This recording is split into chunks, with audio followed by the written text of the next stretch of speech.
evoluciona el alma es un tema que nos acerca un reconocido y gran cabalista Mario Sabán, que ya lo tenemos conectado aquí. Vamos a decir que, bueno, Mario tiene una cantidad de libros y una gran trayectoria con la enseñanza de la Cábala.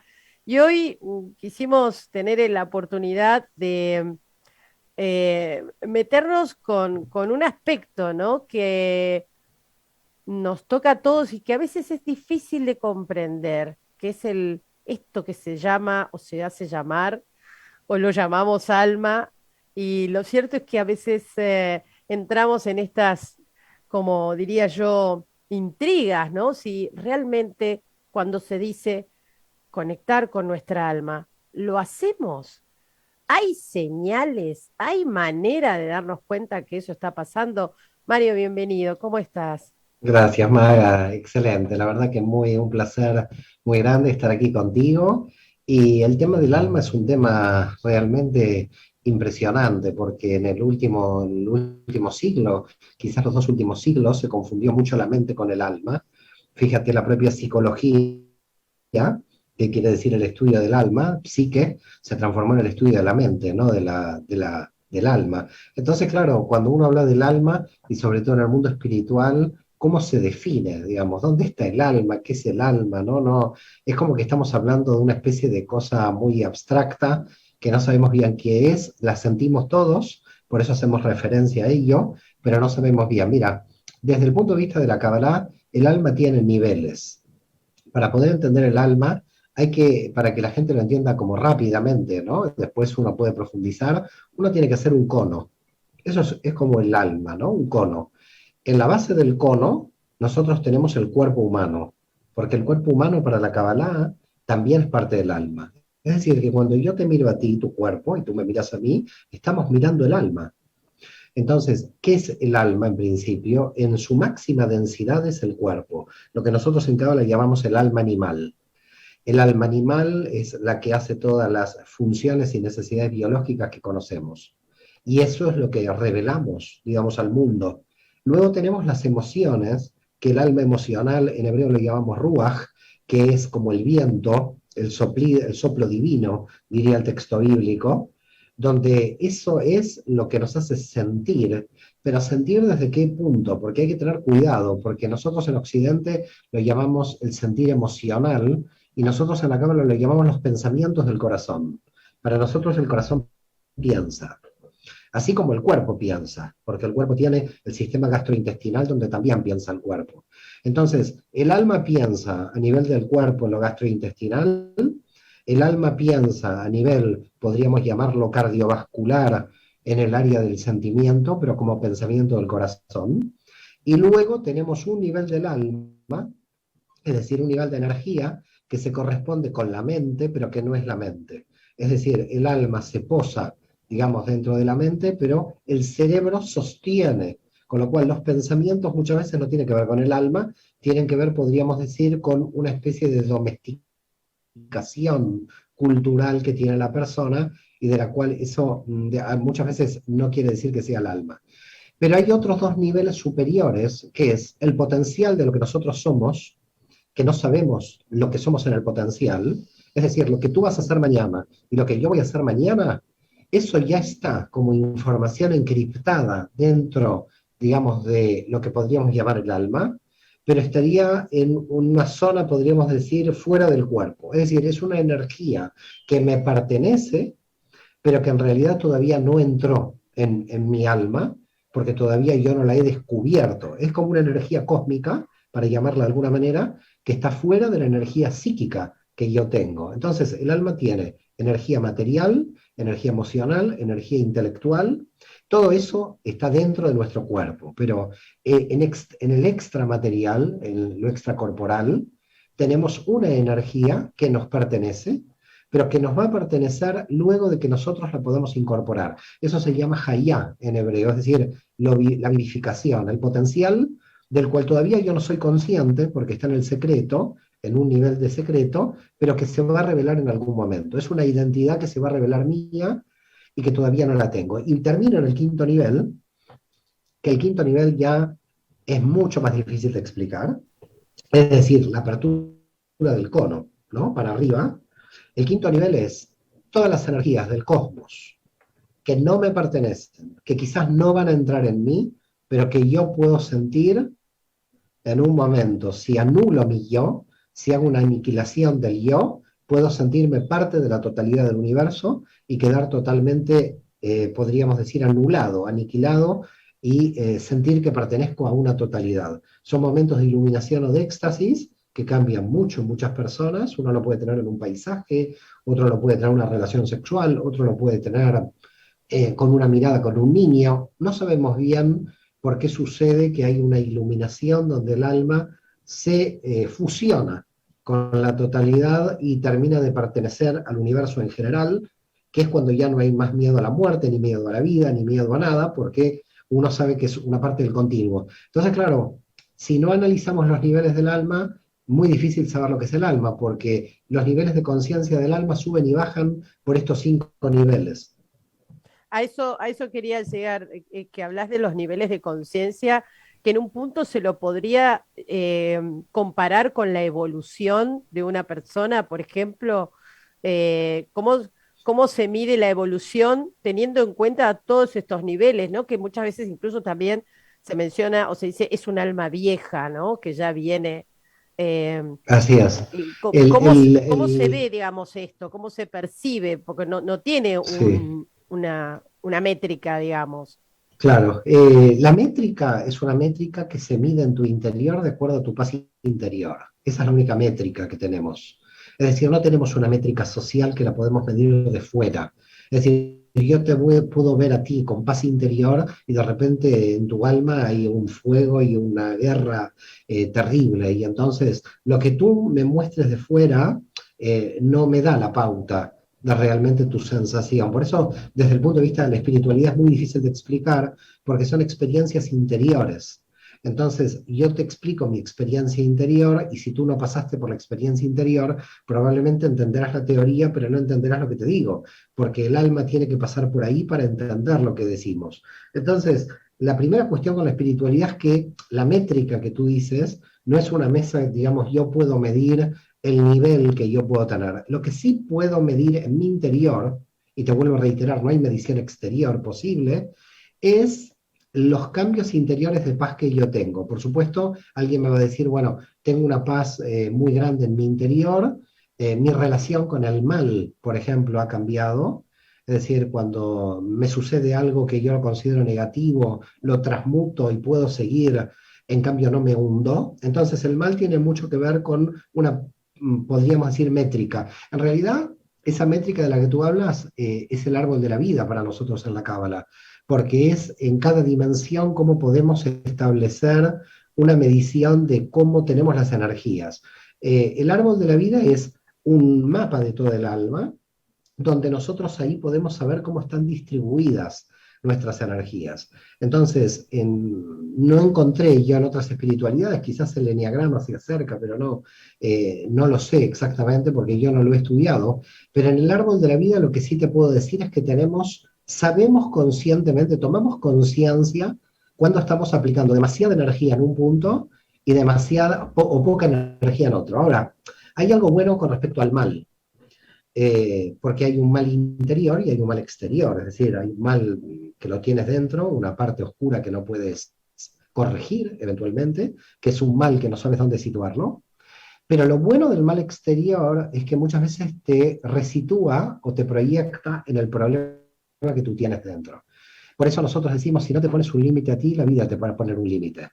Es decir, cuando aparece un límite del exterior, eso es bueno, porque de alguna manera tú tienes que, viste como el GPS que dice recalculando. Mm. Bueno, nosotros a nivel del alma siempre estamos recalculando. Es decir, estamos haciendo una especie de evaluación, pero por favor que la gente no entienda que es una evaluación mental. Estamos haciendo una evaluación de dónde podemos poner energía para darnos más felicidad a nosotros y a los demás. No es mental, es experiencial absolutamente, ¿eh? Mario, ¿y cuál es el acceso para ese contacto con el alma? Y acá te pregunto, ¿es importante la inteligencia? ¿Es importante la sensibilidad? ¿Qué es lo que permite que yo pueda establecer ese contacto? tan particular del cual siempre se menciona, ¿no? De ese contacto profundo con nuestro ser. Mira, el contacto profundo con nuestro ser se tiene que operar en las 10 dimensiones. Y cuando digo las 10 dimensiones, te voy a poner una palabra para cada dimensión, dado que es muy difícil en una entrevista pequeña poder hacer un análisis de dimensión por dimensión. Pero te diría, primero, en Malhut, una relación con la materia. Nunca en la espiritualidad podemos perder nuestra relación con la materia. Lamentablemente hay mucha gente en el mundo espiritual que cree que el mundo espiritual es desvincularse del mundo de la materia. Y muy por el contrario, tenemos que vivir en la vida cotidiana porque estamos encarnados en la materia.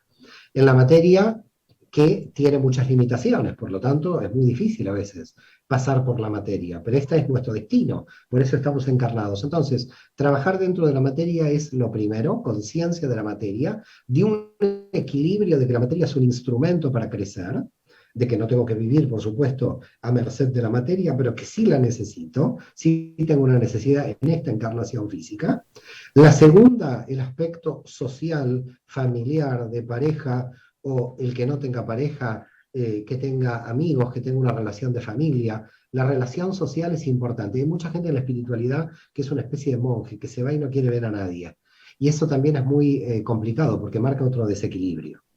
El tercer aspecto, que es el od, es el lenguaje, cómo me estoy expresando, cómo tengo que expresarme, mi posibilidad de expresarme, de dar clase, de hacer un programa de radio, de escribir, tratar de sacar de mí en forma escrita o en forma de lenguaje lo que tengo.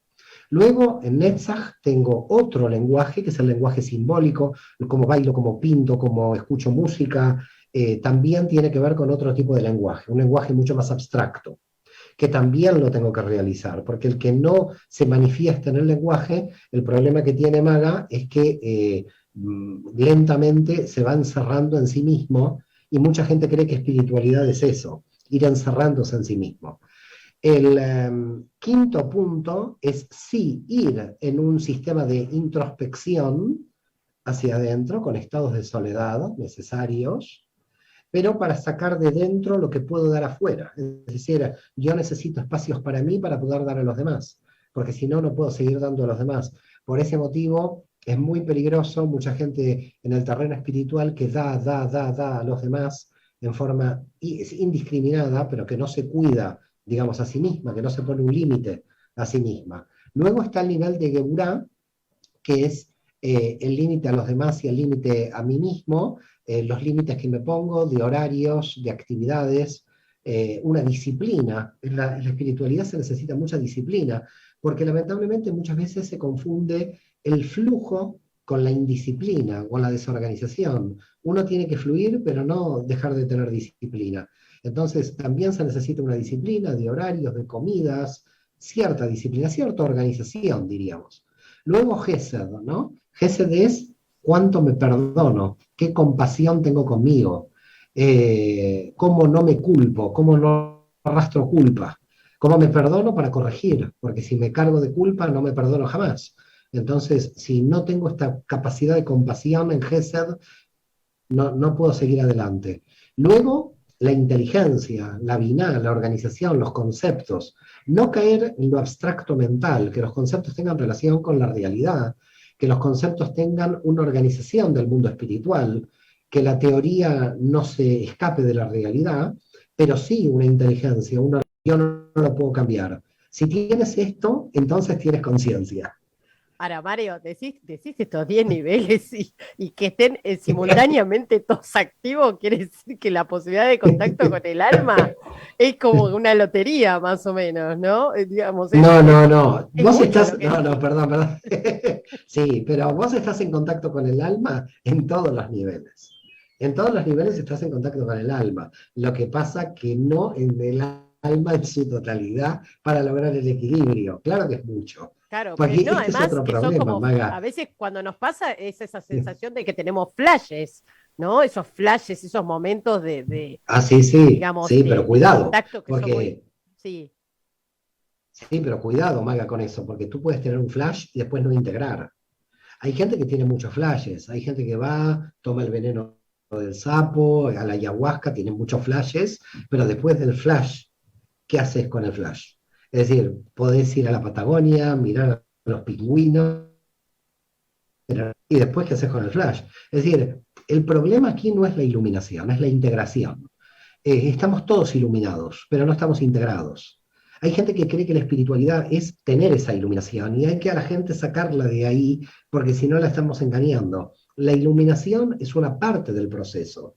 Pero si después de esa iluminación no te pones a estudiar, no te pones a trabajar, no te pones a leer, no te pones a dar clase, no te pones a trabajar la iluminación. A ti te puede venir la iluminación, no sé, vamos a poner un ejemplo de la vida real, si quieres de la economía. A una persona le pudo venir el flash de un negocio, o a Edison le pudo venir el flash de la bombilla eléctrica.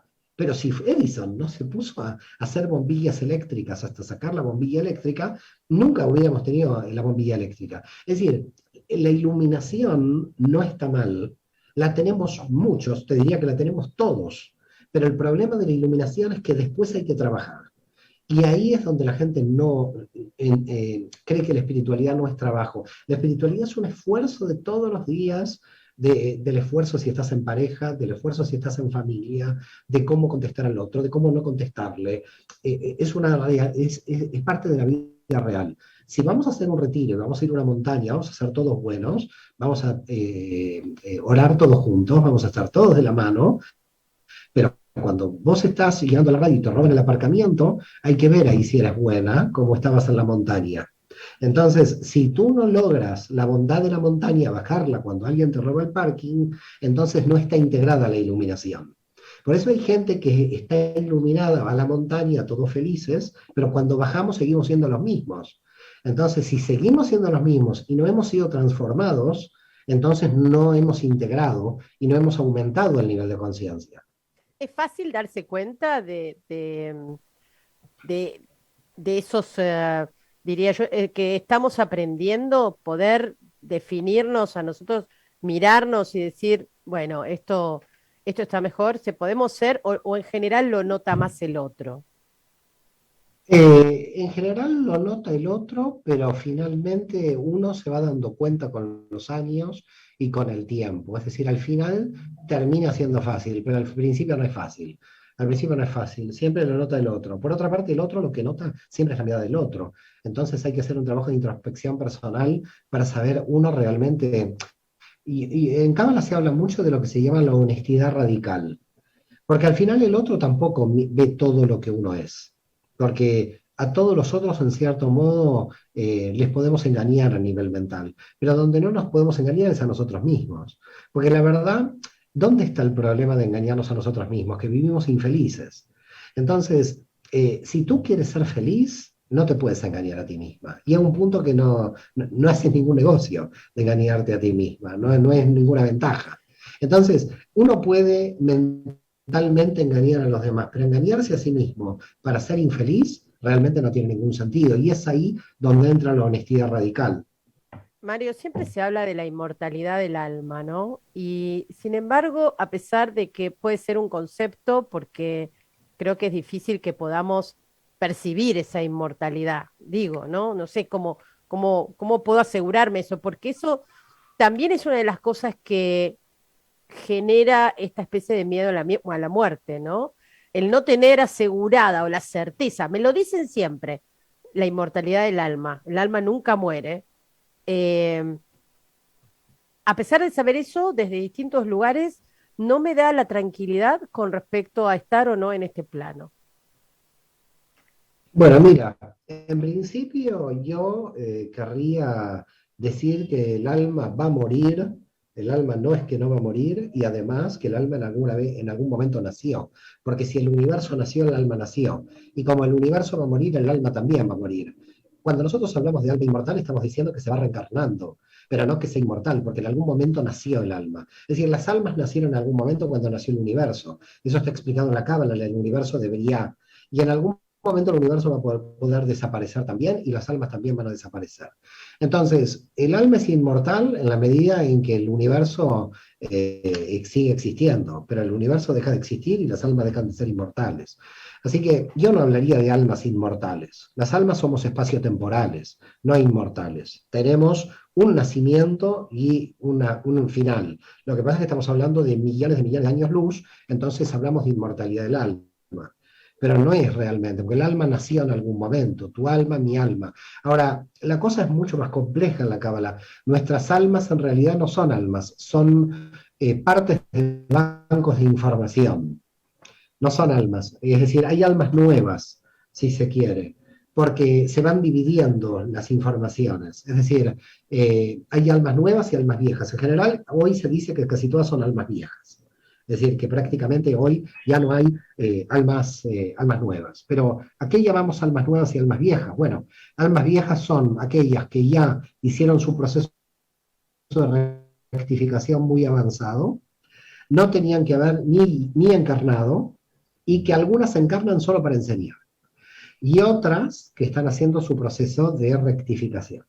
Ahora, la pregunta es, ¿qué es el proceso de rectificación? ¿No? Para que la gente pueda entender. El proceso de rectificación es cuando el alma vino a cumplir su función en este mundo.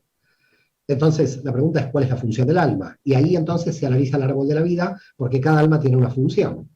Entonces, en la medida en que el alma no encuentre su función, las energías que el alma tiene se desequilibran. Entonces, ¿dónde el alma se desequilibra? Fundamentalmente, cuando no encontramos nuestra función. Por ese motivo aparece la frustración, claro, el propósito. Por ese motivo hay muchísima cantidad de gente frustrada o de gente que se siente muy vacía, porque no encuentra su sentido, no encuentra su propósito. Y la espiritualidad, básicamente, a mi modo de ver, el objetivo de todas las espiritualidades es que se pueda llegar a encontrar el propósito del alma lo antes posible. Por eso, en general, cuando alguien llega a los 35, 40, se acelera el proceso espiritual, y verás que mucha gente de esa edad empieza a llegar al mundo espiritual. Y tú te preguntas, ¿pero por qué no llegaron a los 20? Hay gente que llega a los 20 también, pero es muy difícil, porque se acelera la necesidad en la segunda parte de tu vida de lograr la idea de cuál es mi sentido. Es decir, no me puedo ir de esta vida sin entender cuál es mi sentido. Lo que pasa es que la cábala te lo explica, yo te diré un poco más rápido, para que no pierdas tiempo. Claro, Mario, y es casi una condición, y así ya terminando la charla, hay que pasar por la noche oscura del alma. ¿Es un pasaje y una condición necesaria en cada persona? ¿O esto también Absolutamente. se da te diría yo, en una determinada expresión de estos 10 niveles que mencionaste antes? No, no, no, no, está fuera de los 10 niveles, es lo que llamamos el tejón, el abismo. El abismo, todos lo tienen que pasar. Pero ni es ni Todos. una depresión, ni una... No, no, todos. A ver, todos. ¿Qué quiere decir? Hay personas que si se mantienen solo en la superficie y toda la vida en el nivel superficial, no enfrentan al abismo, sino que huyen de él. Pero van a tener el abismo siempre como buscándolos. Entonces es como, de alguna forma, producir de largo plazo una prórroga del sinsentido. El abismo, el problema que tiene es que te enfrentas al sinsentido de todo. Entonces, justamente la cábala te hace pasar del sinsentido del todo al sentido de todo. Pero es un gran problema cuando estás metido ahí, porque cuando estás metido en el abismo crees que no hay salida. Entonces nosotros desde la cábala siempre le decimos a la persona que se encuentra en ese vacío existencial que el que lo pasó es aterrador porque es vacío, vacío, porque no es ni mal, es algo que dices, me puedo suicidar mañana y aquí no pasa nada. Es una sensación de decir, esta vida no tiene ningún sentido, pero en serio, y de sentirlo dentro. Y por eso es tan problemático, porque hay gente que está viviendo y trabajando tan tranquila, y esto lo lleva por dentro, y nadie se entera. Y de repente el tipo se suicidó y tú dices, ¿pero qué pasó aquí? No teníamos ningún indicio, no había ¿Hay, ningún indicio porque lo tenía dentro, hay una esa edad noche en que se oscura de la cual no podía manifiesta? salir. ¿Hay una edad Eh, particular en general que se... no necesariamente, ahora se están dando en gente más joven, porque la gente más joven está viendo el sinsentido más rápidamente, y por eso aumenta tanto la droga y aumenta tanto el alcohol. Por eso creo que tenemos una gran responsabilidad en explicar temas espirituales ahora a la gente más joven, porque por lo menos en nuestra generación esto entraba entre los 35 y los 40, porque durante muchos años estábamos con la carrera profesional en cierto modo. Pero hoy los jóvenes tienen una antena mayor por la cual se dan cuenta de que tienen que cumplir con ese sentido de la vida antes, y ven un mundo donde el materialismo campea, pero no a los fines espirituales. Entonces hay una gran desazón. Con lo cual yo te diría que hoy la edad ha bajado a 25, 30. Y esto produce un gran desafío para todos los que estamos en el mundo espiritual, porque tenemos que actuar muy seriamente con esta generación. Mario, cerrando la charla, hemos hablado de lo que es el alma individual, pero también hay un alma colectiva, ¿verdad? Por supuesto, claro que sí, hay raíces del alma. Por eso nos podemos identificar con alguna persona, porque sabemos que esa persona pertenece a mi raíz. Además de que pueda pertenecer a mi ciudad, que es Esmirna, ¿no? En Turquía. Eso es un secreto, eso es un secreto que lo vamos a dejar. No lo vamos a revelar, Maga. No, no, no. Mario, cerrando un poco la charla, qué te gustaría dejar como reflexión, a lo mejor desde el lugar en donde dejar esta semilla de ir a la búsqueda? Hay que ir a la búsqueda del alma, hay que abrirle las puertas al alma para que el alma se acerque. ¿Cuál es la mejor posición, no? Porque ahora estamos charlando, estamos intelectualizando todo esto, ¿no? Pero en lo práctico, ¿cuál es la mejor actitud para ese contacto? Mira, la mejor actitud para ese contacto es no perder contacto con lo cotidiano y buscar en los detalles mínimos de lo cotidiano a Dios. Es decir, buscar en lo mínimo la energía, en lo mínimo que tenemos, en cada acto pequeño. La revelación del alma no es en lo grandilocuente, tampoco es en la teoría, como tú bien lo dices, es en las pequeñas experiencias diarias, con tu almohada, con la mirada del otro, en lo que todos hacemos a veces automáticamente, sacar el automatismo y hacerlo con otra mirada. Es un cambio de mirada de lo mismo que tú estás viviendo hoy, pero si no cambias la mirada, vas a estar siempre viendo lo mismo. Es un cambio de percepción de lo mismo que estás viviendo todos los días. Y cuando tú cambias la percepción, entonces naces de nuevo a la mirada general, naces de nuevo a tu vida. Todos los días es una muerte y un renacimiento permanente. Si ves tu vida así, entonces estás viviendo correctamente. Mario, gracias. Decinos cómo te ubicamos en tener tus redes, Mario Sabán, cómo sé que Sí, vos sí, das pueden poner en Google Mario Sabán, está ahí la Escuela bien. de Psicología y Cábala, me pueden encontrar, pero bueno, yo espero que no me encuentren tan rápido porque no quiero desequilibrar más a la gente. Quiero que la gente entre en equilibrio. Conmigo la gente se desequilibra más, Maga. Bueno, por ahí es una excelente oportunidad, ¿no? Para volver a otro nuevo punto de equilibrio.